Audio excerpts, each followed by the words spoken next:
Who here wants unconditional happiness? Obviously.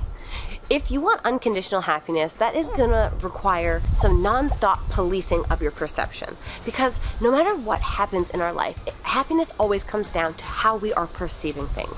If something happens and we perceive it as a good event, we're gonna feel great about it, like this wind. If something terrible happens, and we perceive that it is really terrible, then all of a sudden we're gonna feel really shitty, we're gonna feel stressed, we're gonna go through that whole motion of that event happening.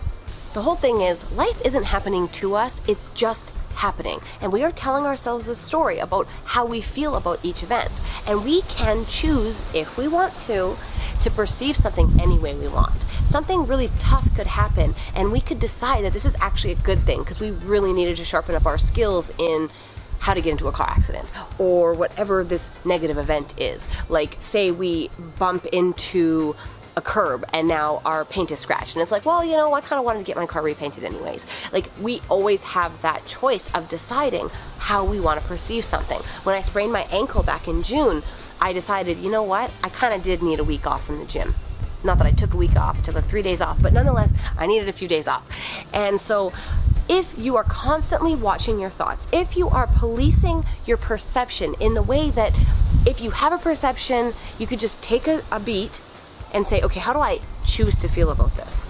Because you can always be mad, but you could also always be happy about things and grateful for things. And so that is my #1 tip on policing your perception, is always seek the things you're grateful for. So if something happens, say you do get in a car accident, I am very grateful that I was not injured.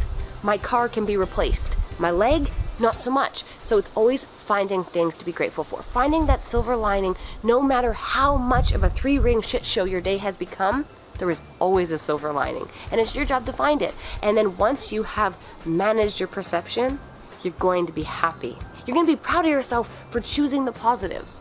And it puts you in a state where you are never the victim of your circumstances. You are only ever the victim of your thoughts. And if you find a way to manage and police those thoughts by choosing the ones that are empowering, that are bringing out positivity in your life, then you're not the victim. You're the hero of your life. And it's gonna start looking a whole lot different. So give it a try. If you enjoyed this video blog, you're gonna absolutely love my book, Confessions of an Ex-Hot Mess. It's available now on Amazon. If you happen to be a fan of free stuff, I suggest you click on the link down below to claim your free ebook, your free guided meditation, and your free online fitness course called Get Fit for Free Spiritually. And while you're at it, click down here and subscribe.